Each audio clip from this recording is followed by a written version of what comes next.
At exactly 9:12 in the morning on October 12th, more than 100 construction workers were active across the upper decks of a soaring multi-use mega project at the bustling intersection of Shenzhen Avenue and Wafa Road in the heart of downtown Shenzhen. The structure was designed to rise 18 stories above one of the most high-traffic commercial corridors in the region, sitting just steps away from luxury retail centers and dense transit hubs. The building ascending into the skyline was slated to be the Grand Zenith Vanguard Hotel, a flagship luxury project bearing a globally recognized hospitality brand that practically every traveler on the planet would instantly recognize. This was supposed to be a premier architectural statement, a multi-million-dollar fusion of high-end retail, premium residential units, and a lavish five-star hotel experience. It was backed by a massive international licensing agreement, meant to bring global prestige to this critical corner of the financial district. Then, without a single second of warning, the top 3 floors began to move. It did not happen slowly. There was no prolonged groan of twisting metal, no deep warning crack through the concrete columns, and no minor tremor that gave the crews working on the upper levels a chance to realize their lives were in immediate danger. The entire upper section of the northern facade simply let go. High-strength concrete slabs that had been poured just weeks earlier suddenly sheared away from their mounts, dropping like stones onto the floors directly beneath them. The immense kinetic force triggered a catastrophic, progressive pancake collapse.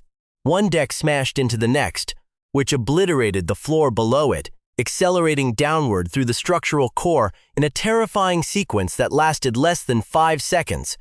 Thick clouds of pulverized concrete dust erupted into the morning sky, blinding workers as twisted steel beams and shattered formwork spilled directly onto the high-traffic avenues below. 2 massive tower cranes, anchored heavily to the building's exterior core, lurched sideways at impossible, sickening angles, their counterweights swaying violently over the wreckage as they hung suspended by frayed cables. Panicked laborers scrambled down unstable scaffolding, some forced to leap for their lives onto adjacent rooftops, as emergency response vehicles from the municipal fire rescue and emergency management bureaus rushed towards Shenzhen Avenue. The building that had been rising for months under a globally celebrated luxury banner had pancaked into a mountain of jagged steel and crushed aggregate. Amidst the chaos, 3 construction workers did not make it out of the dust cloud.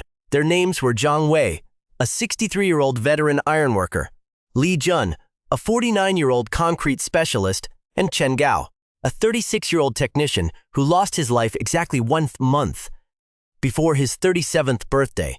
If you want to understand how an engineered structure kills 3 people in broad daylight, in the middle of one of the most heavily monitored financial districts in the world, and how years later the system has failed to produce true accountability, you need to look closer at the structural mechanics and corporate maneuvers behind the disaster.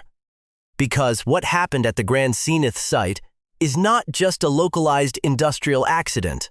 It is a terrifying case study of what happens when a global brand licenses its prestigious trademark to a local developer, collects millions in upfront fees, and then focuses on reputational damage control while the victims remain trapped beneath thousands of tons of unstable debris. It is a story of compromised municipal construction inspectors who signed off on critical structural milestones without ever stepping foot onto the job site. It is a story of a local development entity operating through a labyrinth of shell companies to evade building height restrictions and unpaid permitting fees, all while maintaining deep ties with local urban planning boards. Ultimately, it is an investigative look into a modern construction framework so insulated by fragmented contracts, corporate layers, and legal settlements that true accountability simply evaporated. We cover the megastructures that collapse in every sense of the word, tracking the structural and institutional failures long after the initial emergency response teams clear the scene. To understand how the luxury tower on Shenzhen Avenue came to fall, we have to look past the glossy renderings and examine the exact engineering choices, the altered blueprints, and the hidden warnings that dictated the fate of the Grand Zenith project. To fully comprehend why the Grand Zenith Vanguard Hotel suffered a total structural failure, On that October morning, we have to trace a sequence of highly specific engineering decisions made across a multi-year timeline. In the field of high-rise construction, a single miscalculation rarely brings down an 18-story tower. However, when multiple design deviations, material stresses, and structural compromises occur simultaneously, they create a building that experts later classify as an active hazard waiting for a trigger.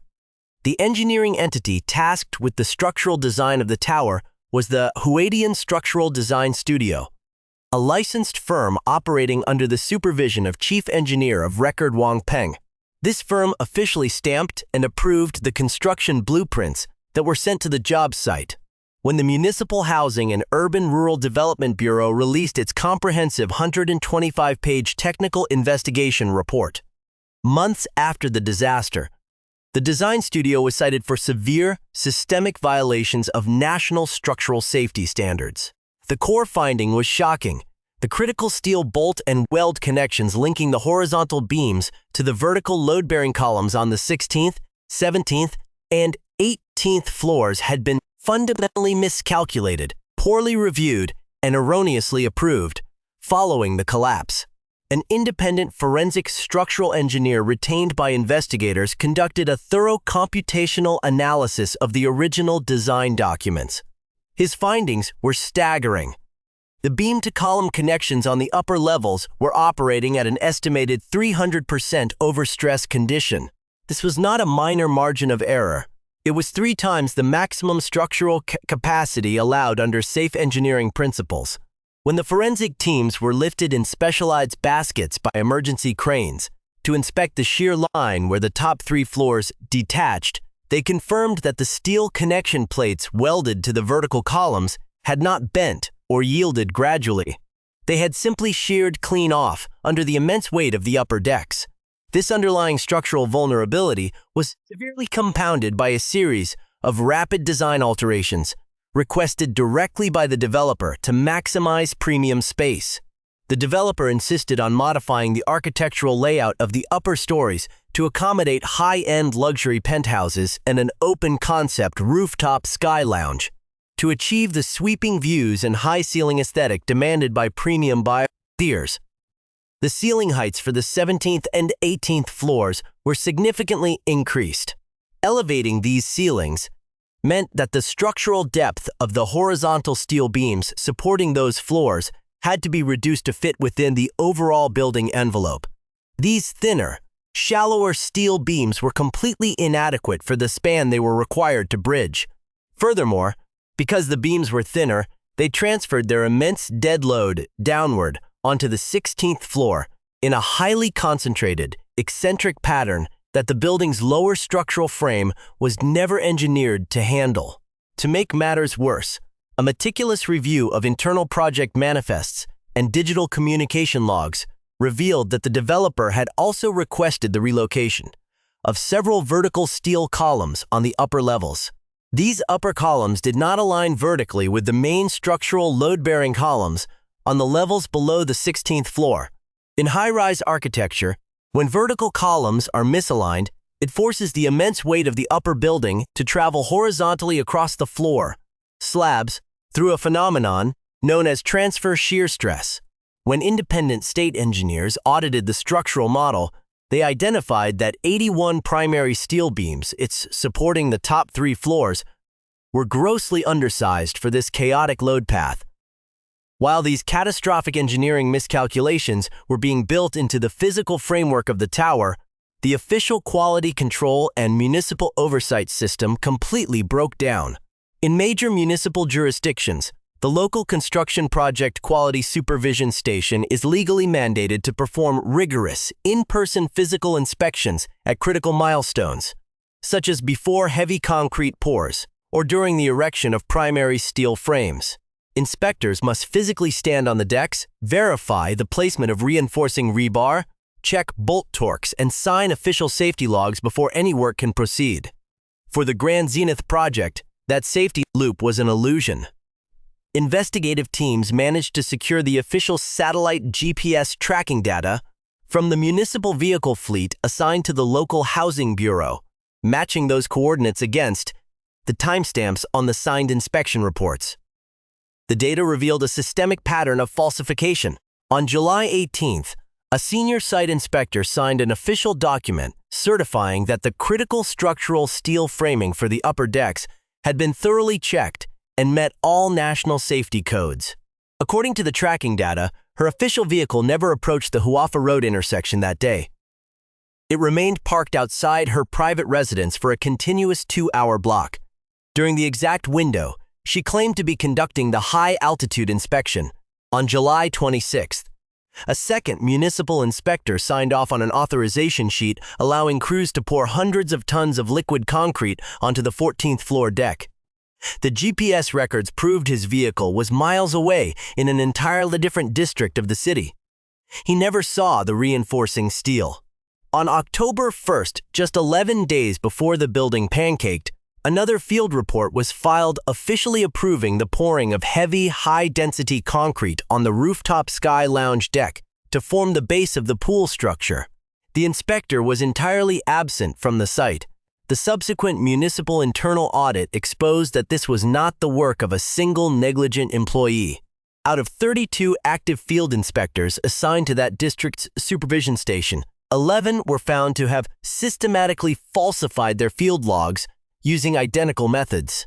It was a deeply entrenched institutional failure that allowed a structurally compromised, 300% overstressed steel frame to be loaded with thousands of tons of heavy concrete, transforming the upper levels of the Grand Zenith Hotel into an active structural trap.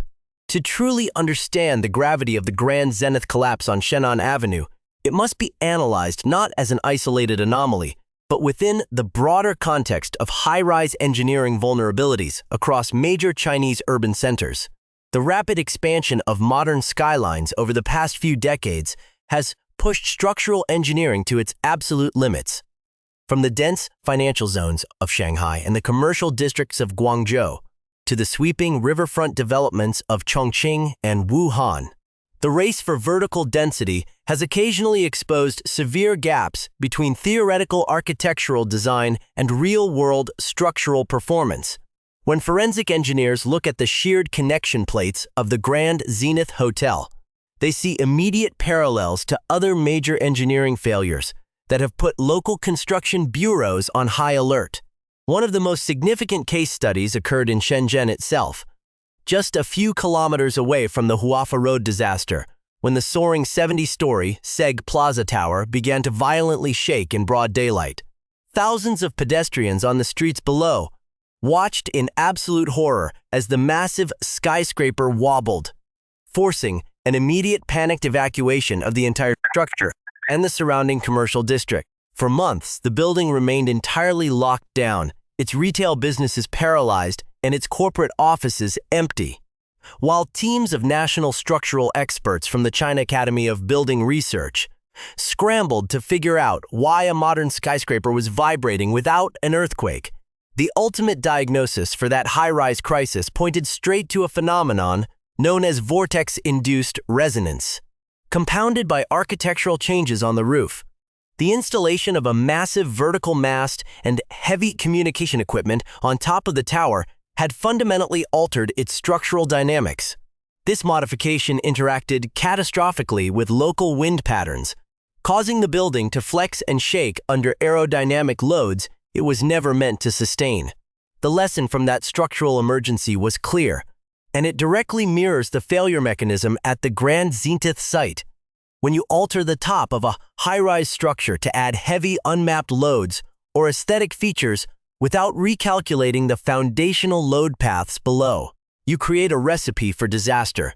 At the Grand Zenith Hotel, the developer's insistence on a massive rooftop sky lounge and pool structure introduced immense, concentrated dead loads that the undersized, 300% overstressed beam connections on the 16th floor simply could not bear. This vulnerability is further magnified when looking at structural incidents involving the glass curtain walls and exterior cladding of towers across major financial centers like Shanghai and Guangzhou. In dense urban landscapes, temperature fluctuations cause massive thermal expansion and contraction cycles across glass and steel facades. If the perimeter structural beams are undersized or begin to deflect under excessive floor loads, the rigid exterior curtain walls are subjected to immense, unyielding compression forces. Across several luxury towers, this structural deflection has caused massive glass panels to suddenly shatter, raining lethal shard-tempered glass down onto busy pedestrian sidewalks from dozens of stories in the air. This specific type of structural deflection is exactly what was occurring silently inside the upper frame of the Grand Zenith Hotel in the weeks leading up to its collapse. As the grossly undersized beams under the 17th and 18th floors began to sag under the weight of newly poured concrete, they were pushing the building's perimeter framework outward, transferring intolerable structural stress directly onto the rigid steel connections until they finally reached their breaking point. Furthermore, engineering teams frequently combat soil settlement and foundation issues in coastal and riverfront megacities like Shenzhen and Wuhan. Building massive, heavy concrete towers on soft, alluvial soil or reclaimed land requires incredibly complex deep pile foundations driven directly into bedrock. If a developer cuts corners on the depth of these concrete piles or fails to account for shifting water tables, the entire building can begin to experience differential settlement, where one side of the skyscraper sinks faster than the other. This exact phenomenon caused an entire multi-story residential building to tip completely over on its side in an unfinished development block, shearing its foundational columns clean off at the ground level due to improper soil stabilization during excavation. While the Grand Zenith Hotel was built on a steel frame rather than a tilting foundation, the underlying engineering lesson remains identical. High-rise buildings are highly integrated structural systems. A failure in one localized area rapidly propagates through the entire network. When the misaligned columns on the upper levels of the Grand Zenith project forced the vertical load to travel horizontally across weak transfer zones, it created an unmanageable concentration of shear force. The moment those overstressed connection plates on the 16th floor failed, there was no redundant structural path left to catch the falling upper decks. The historical record of modern structural engineering proves that whenever economic pressures or aesthetic modifications override basic physics, the structural safety margins of a building vanish. The progressive pancake collapse on Shenzhen Avenue stands as a stark, definitive warning of what happens when the relentless drive for vertical density outpaces the structural reality of the engineering below it. The human cost of the structural failure on Shenzhen Avenue is etched into the specific details of what occurred on the morning of October 12th, and the grueling months that followed. When the top 3 floors of the Grand Zenith Hotel sheared away, the immediate site became a highly volatile disaster zone. Over 100 workers were scattered across various levels of the 18-story frame. For those on the lower levels, the collapse sounded like a series of heavy explosions as thousands of tons of concrete slabs pulverized everything in their downward trajectory. Laborers working on exterior scaffolding scrambled to descend as the structural steel frame buckled, while others were forced to make desperate leaps on the roofs of adjacent low-rise commercial buildings to escape the collapsing decks. The Municipal Fire Rescue Bureau and emergency management teams arrived within minutes, deploying heavy rescue vehicles, thermal imaging drones, and specialized search and rescue K9 units to the intersection of Shenzhen Khan Avenue and Huafa Road. The debris field was massive. Twisted steel I-beams, shattered timber formwork, and deeply compacted layers of concrete aggregate completely blocked the multi-lane commercial corridor.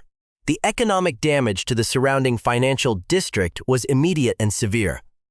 Transit lines were disrupted, and dozens of retail storefronts, offices, and commercial establishments that depended on the heavy foot traffic of Shenzhen Avenue were forced into an immediate, indefinite lockdown. Municipal engineers estimated that the direct emergency response, public safety deployment, and initial infrastructure stabilization efforts cost the city millions of yuan within the first few weeks alone. However, the most critical crisis facing the rescue teams was the absolute instability of the remaining structure. The progressive pancake collapse had left the lower 15 stories heavily compromised. Worse still, the two massive tower cranes anchored to the building's exterior core had been partially ripped from their mounts. Their heavy counterweights and lattice booms hung at sickening angles directly over the wreckage, swaying with every gust of wind. Any sudden movement or shifts in the debris pile could have triggered a secondary collapse of the cranes, which would have obliterated the rescue crews working below. 8 days after the disaster, following an emergency consultation with national structural engineering experts, the decision was made to execute a controlled demolition of the cranes using precision explosive charges. While one crane fell into the targeted debris zone on the damaged upper deck, the second crane veered slightly, crashing heavily onto Huafa Road and rupturing a primary municipal sewer line, further complicating the stabilization of the area. Because of this extreme structural instability, conventional recovery operations were deemed completely impossible. No engineer would certify that it was safe for rescue personnel to physically enter the core of the wreckage to retrieve the missing workers. The recovery of the victims required a highly complex, slow-moving technical operation. The Municipal Emergency Bureau had to deploy specialized remote-controlled demolition robots, equipped with hydraulic shears and chipping hammers. These units were hoisted into the rubble via exterior platforms suspended from mobile cranes positioned far from the danger zone. Operators managed the robots via video feeds, carefully chipping away at the compacted concrete layers, block by block, to prevent a shifting of the load. For the families of the victims, this technical reality meant an agonizing, months-long wait. While the body of 49-year-old concrete specialist Li Jun was recovered in the initial days following the collapse, the remaining 2 workers remained entombed within the unstable structural core. The bodies of 63-year-old ironworker Jiang Wei and 36-year-old technician Chen Gao were not successfully retrieved until 10 months after the building fell. The long delay drew intense scrutiny from the public, but the families remained unified in their desire to prevent further tragedy. During the recovery process, the mother of Chen Gao publicly expressed that while the 10-month wait was heartbreaking, she had communicated to the municipal rescue teams from the very first day that she did not want any rescue workers or fire personnel to risk their lives or suffer injuries trying to bring her son out of the unstable ruins. When the remains of Jiang Wei were finally brought to the surface, his brother stood near the perimeter barriers of the empty site and stated to local reporters that no hotel or commercial luxury high-rise should ever be allowed to rise on that corner again. Instead, he argued, the space should be permanently transformed into a public memorial park dedicated to the memory of the construction workers who lost their lives to corporate and engineering negligence. The corporate response from the Grand Zenith Hospitality Group throughout this prolonged recovery window shifted entirely toward legal and reputational damage control. Immediately after the collapse, the international brand issued a formal public statement expressing deep condolences to the families of Jiang Wei, Li Jun, and Chen Gao. However, the core focus of the corporate response was to explicitly clarify that the brand held absolutely zero legal or financial liability for the disaster. The licensing agreement had been meticulously structured to insulate the hospitality brand from any operational or physical aspects of the development. The brand had merely sold the right to use its prestigious name and design concept to the local developer in exchange for massive upfront licensing fees. Under the terms of the contract, the brand did not hire the structural design studio, did not select the general contractors or steel suppliers, did not review the engineering blueprints, and maintained no oversight over the safety or quality control measures on the job site. 4 months after the collapse, while the bodies of 2 workers were still trapped inside the concrete ruins, and Shannon Avenue remained completely paralyzed by structural barriers, the chief operating officer of the hospitality brand sent a formal, private letter to the municipal leadership. The contents of the correspondence, which later leaked to investigative journalists, revealed a profound focus on corporate asset protection. The executive expressed frustration over the slow pace of the demolition and recovery work, stating that the prolonged visibility of the ruined structure was causing severe, ongoing damage to the brand's global prestige and reputation.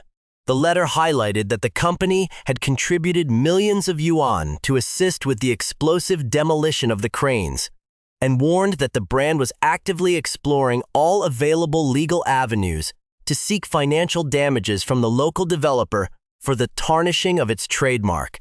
The focus was entirely on the survival of the corporate identity, rather than the systemic regulatory and physical failures that led to 3 fatalities in broad daylight.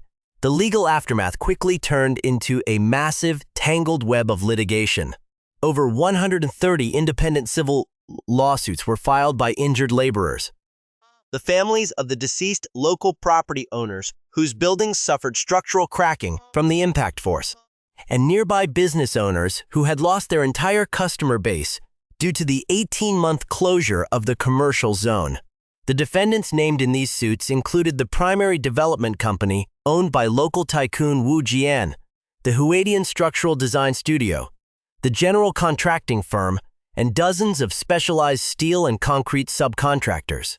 To further complicate the legal landscape, the Grand Zenith Hospitality Group filed its own massive countersuit against the developer and the engineering firm, seeking to fully insulate itself from the civil claims and shift 100% of the financial burden onto its local partners. The legal process dragged on for years, moving through confidential mediation chambers far removed from public view, while the families of Zhang Wei, Li Jun, and Chen Gao fought to navigate a system that seemed structurally engineered to resist clear accountability. The true resolution of the disaster at the corner of Shenan Avenue and Huafa Road didn't happen in a courtroom, and it didn't end with a sweeping public trial. Instead, the final chapters of the Grand Zenith Hotel collapse played out across confidential corporate balance sheets and closed-door regulatory boards, demonstrating exactly how a highly fragmented construction industry absorbs a fatal catastrophe without ever producing systemic accountability. Years after the progressive Pancake collapse tore through the 18-story frame, the legal system reached its absolute limits. Local judicial and investigative organs spent over 2 years gathering technical data, reviewing the thousands of pages compiled by the China Academy of Building Research and Municipal Engineering Boards, and auditing the internal communications of the developers. Yet, when the formal investigative findings were fully compiled, the local authorities determined that the threshold for proving criminal negligence carried an incredibly high, almost insurmountable burden compared to civil liability. The complex layers of subcontractors, the rapid-fire design modifications, requested verbally or through third-party project managers, and the technical overlapping of duties between the steel fabricators and the design studio created a fractured chain of custody.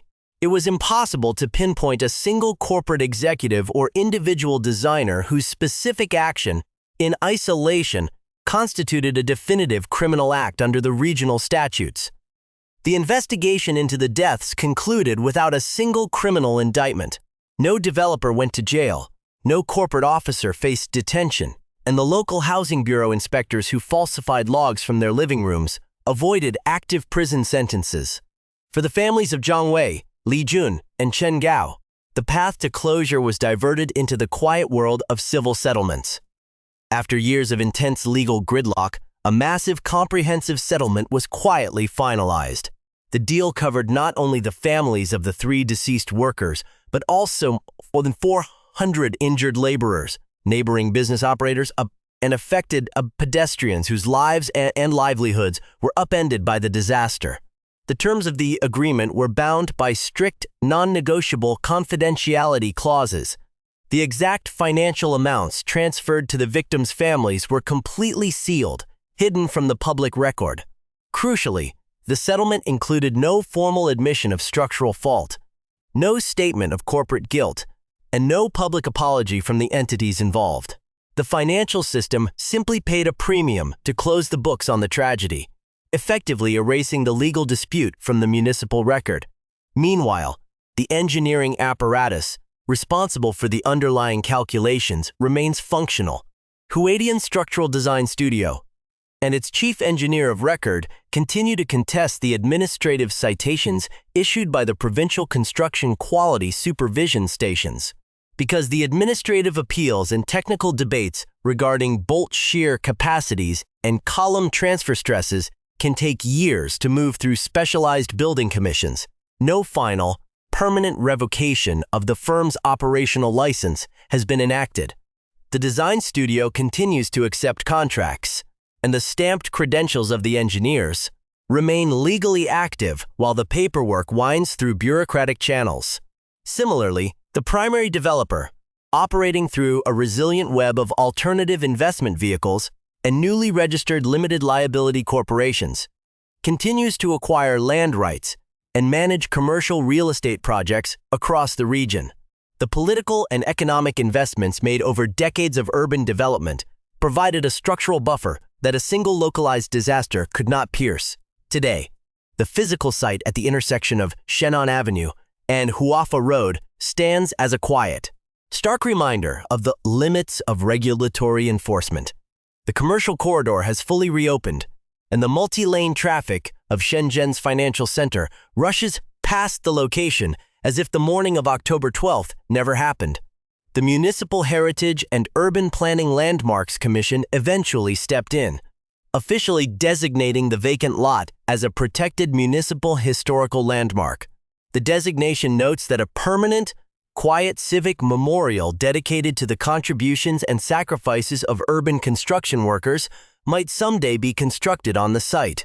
For now, however, it remains a completely empty lot, hidden behind tall, generic graphic banners that blend seamlessly into the surrounding cityscape. A brand new, ultra-modern commercial high-rise has already opened on the adjacent parcel of land, its glass curtain wall reflecting the afternoon sun, completely obscuring the view of where the Grand Zenith Tower once stood. This is the ultimate mechanism that the story of Grand Zenith collapse reveals. The physical collapse of a high-rise building takes only a few seconds, but the structural insulation of the industry that builds them lasts for decades. The global hospitality brand that sold its name to a flawed blueprint walked away from the rubble, without a scratch on its corporate balance sheet, its global fees intact, and its legal shield completely unbroken. The municipal inspectors who abandon their posts are retired or working in alternative sectors, facing no legal sanctions. The developer who pushed the building 300% past its safe engineering limits is still actively building. The corner is quiet. The public attention has shifted to newer, taller megaprojects, and the names of Zhangwei, Lijin, and Qingao are preserved only in sealed legal filings, and the memories of the families who waited 10 months just to pull them from the concrete.